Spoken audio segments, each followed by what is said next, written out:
Hey everyone, I am Sarah Kathleen Peck, and I am here teaching you guys today about storytelling.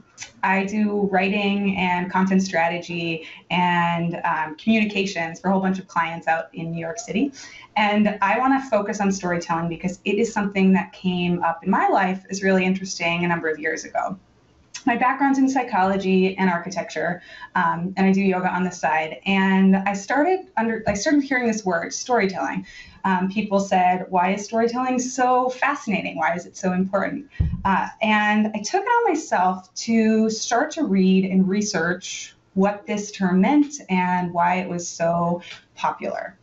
I read probably about 85 books over the course of 3 years, and in that time started to get more and more knowledge about, okay, this is what a story is, this is how it's used, and this is why we're all, in fact, born storytellers.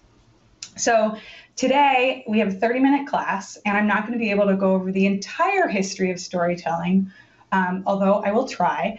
And I just want to share with you some of what I've learned and how you can take storytelling into your own life, in your business life, in your personal narrative, and in many forms, in your everyday communication, so that you can use it to get better at telling stories.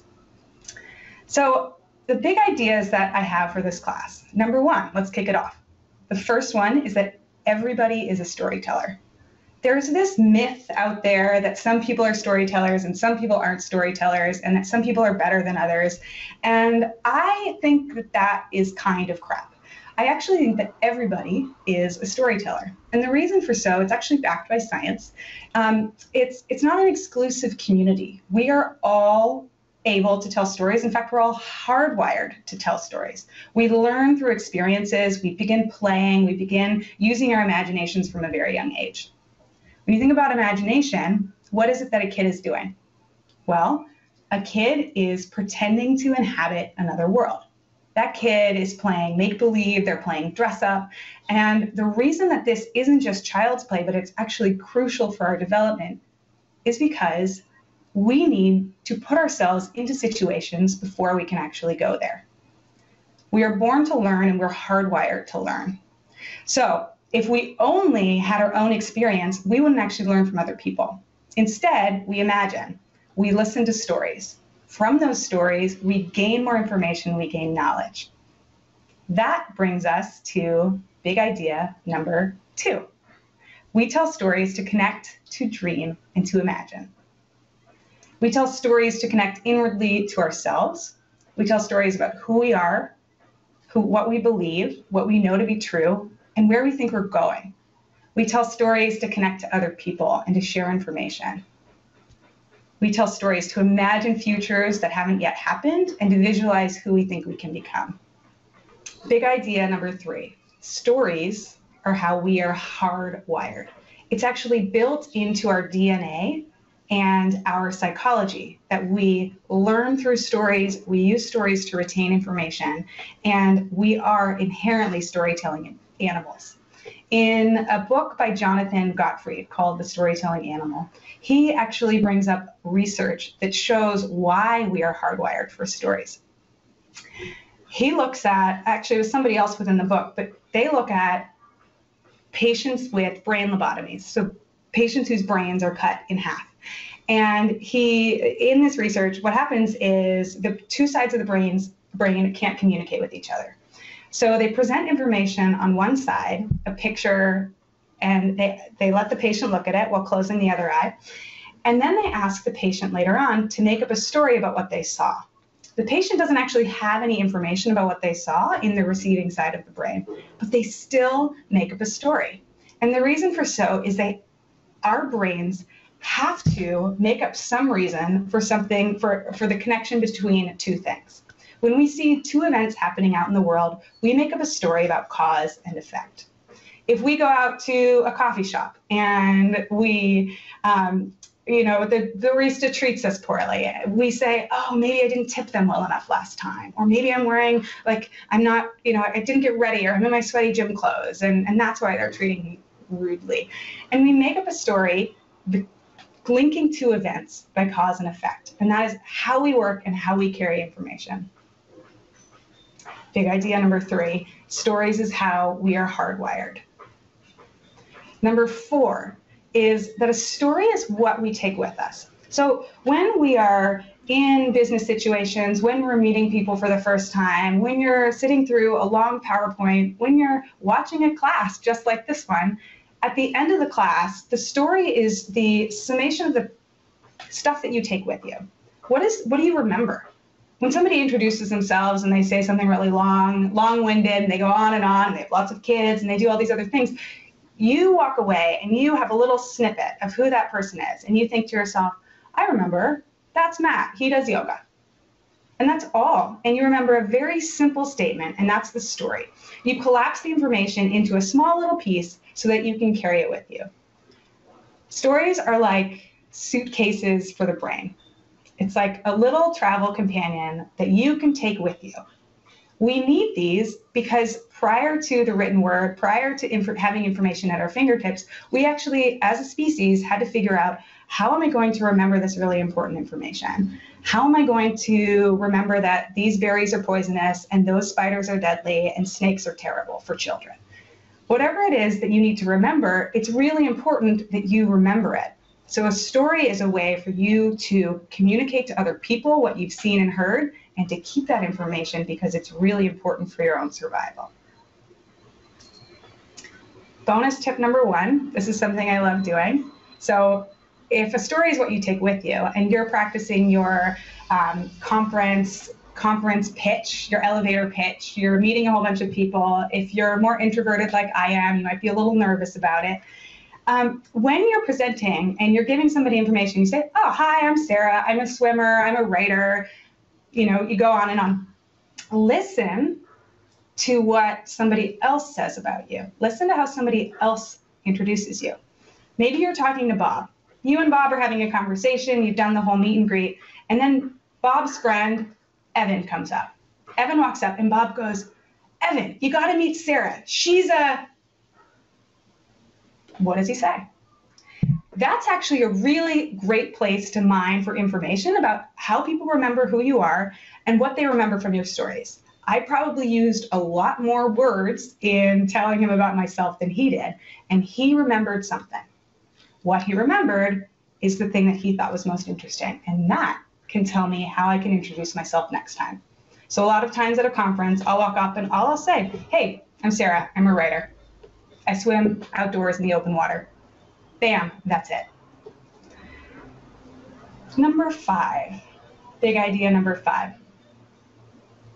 We are actually surrounded by so much bad information, so many bad examples of storytelling. There's so much information out there, from PowerPoints to inadequacy marketing to remnants of the broadcast consumerism age, or broadcast media age, that we actually, one of the reasons why we believe that we're not storytellers is because there's so much bad stuff out there and the good ones stand out, and so we think that there's some elite club. We are actually suffering from a past century of far too much bad storytelling. And if you read The Story Wars by Jonas Sachs, he writes a whole chapter on the ways that we've just done media storytelling very badly. From vanity to authority to broadcast media, where all you do is talk about yourself. It's just bad. It's a bad landscape out there. So who do we look for? What do we look at to figure out how to actually tell good stories? It's also built into our technology. Like if you look at tools like Microsoft PowerPoint, they guide you to make a presentation that has bullets and lists, and that is not an interesting story. It's a great way to organize information and organize complex information, but it's not a good way to tell a story. So when you're trying to craft a story, I have a bunch of ideas for you. We're going to get to those in the last 4 about how to improve your storytelling. So how do you improve your storytelling? How do you, as somebody watching this video, as somebody who has real stories to tell, real information to give, how do you actually improve your story? This gets us to big idea number 6. When you sell anything, you actually tell a story. When you sell yourself, when you sell a business, when you sell a product, you're actually telling a story. What does that mean? How would you use that? Well, let's think about a toothbrush, for example. What is a toothbrush made out of? Really? It's made out of plastic. It might be clear, it might be purple. It's got a bunch of bristles on the end of it. Does the toothbrush company say, I'm selling you a bunch of plastic with a bunch of bristles on the end? Nope. They are selling you on the story of a clean mouth. They're telling you a story about how you can use this device to have better oral hygiene. If you look back to the 1950s and 1960s at some of the Listerine ads, they actually went so far as to say things like, if you have bad breath, you will not get married. You, as a poor widow or a poor spinster, you didn't get married because you didn't clean your mouth. And for the men, they said, you didn't get that job because you didn't clean your mouth. So they were telling you a story to make you feel bad about yourself, trying to get you to use these tools and these devices in order to have a clean mouth, because they were promising you the story of success in life and success in relationships just by using a toothbrush. It's kind of amazing when you think about it.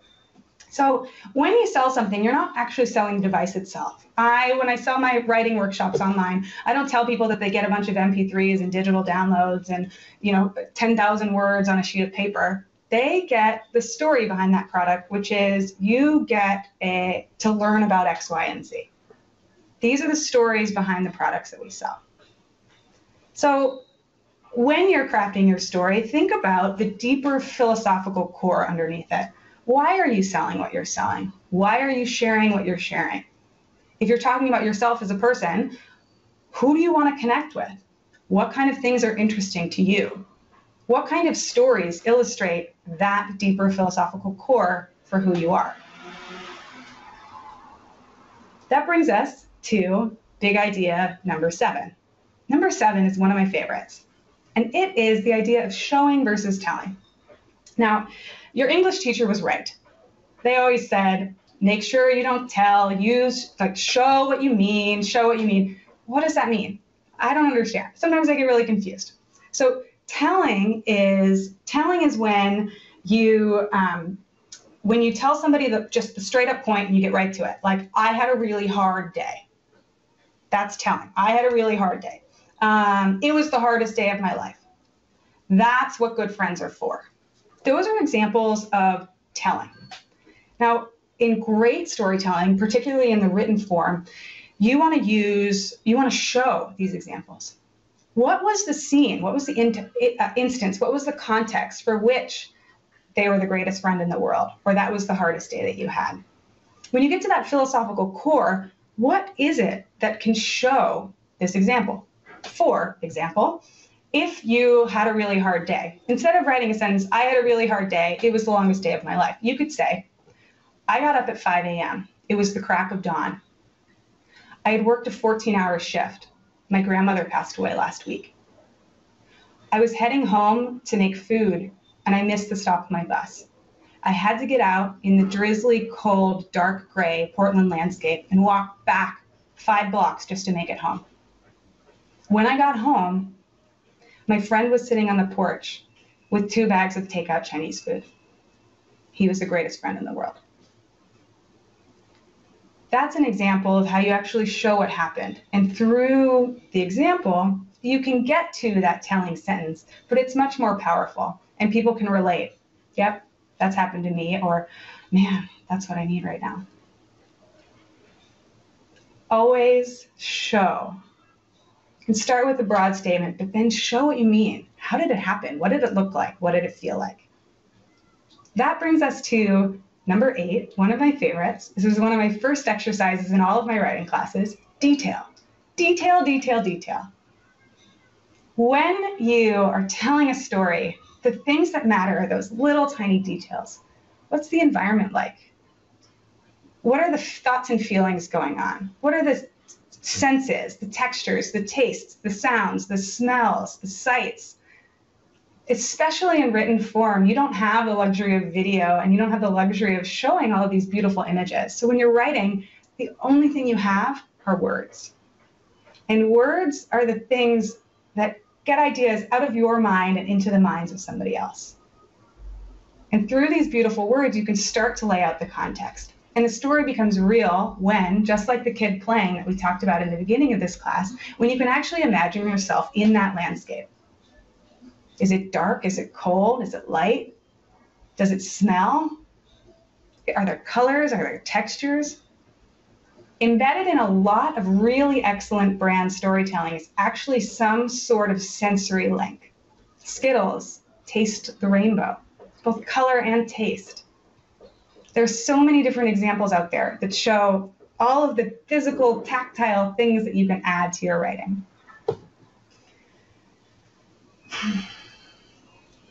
Number 9.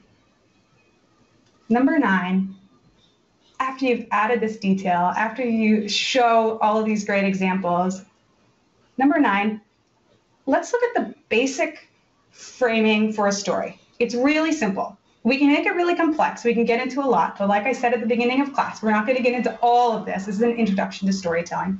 The basic frame for a story, the basic construct, is something happened and then something else happened. Usually with a little bit of suspense.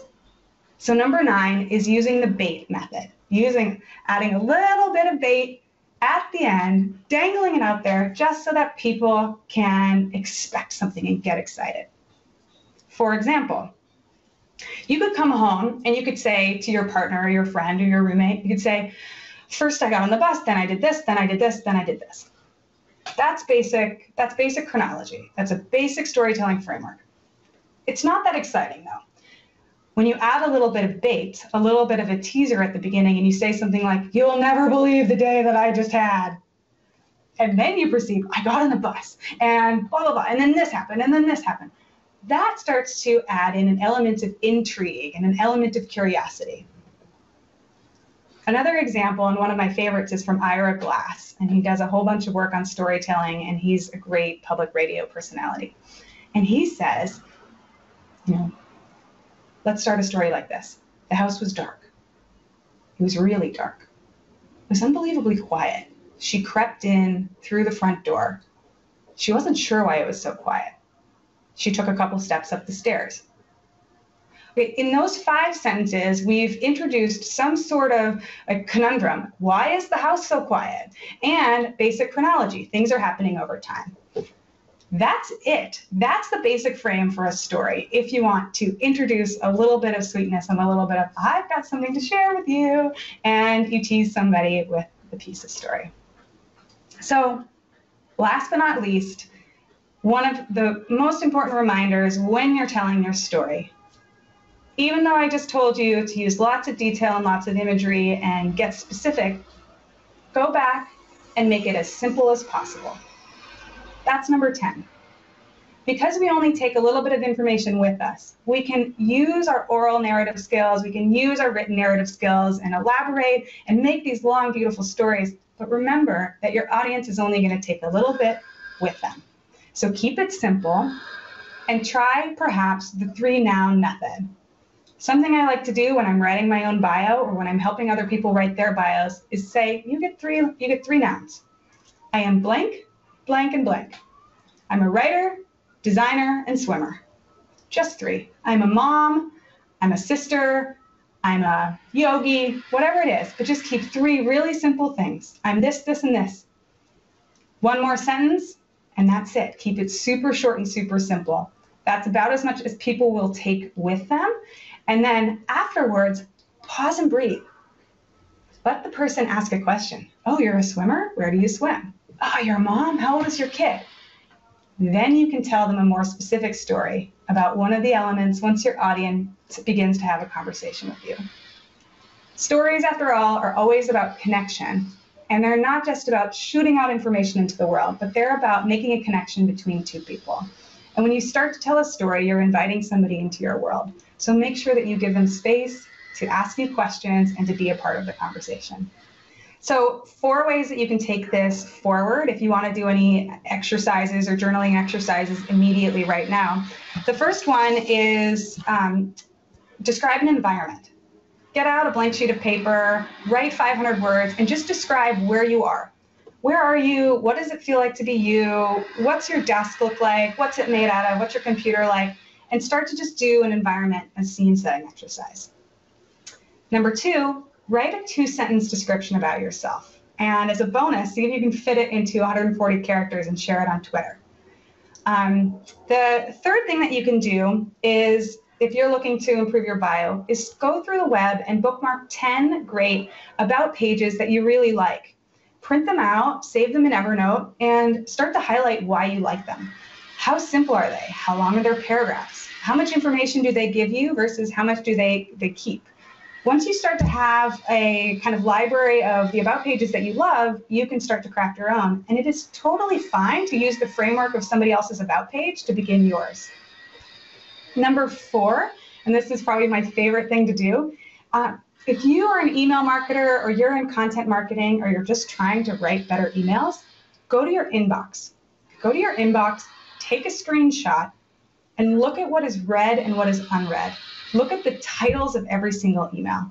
When you see what you naturally click on and what appeals to you, you can start to see patterns for like, oh, that was really interesting when so-and-so said, you know, what my husband and I learned from journaling to the Amazon versus, dear Sarah, your insert company name digest email. One of them was more exciting and warranted a click for me.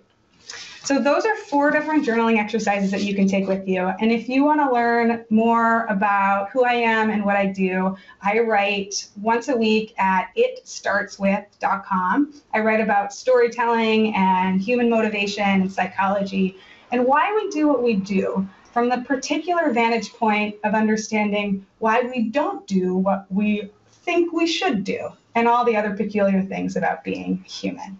I also spend a lot of time on all the social networks, so find me on Twitter, say hello. I love talking to people, and obviously, I love stories and writing.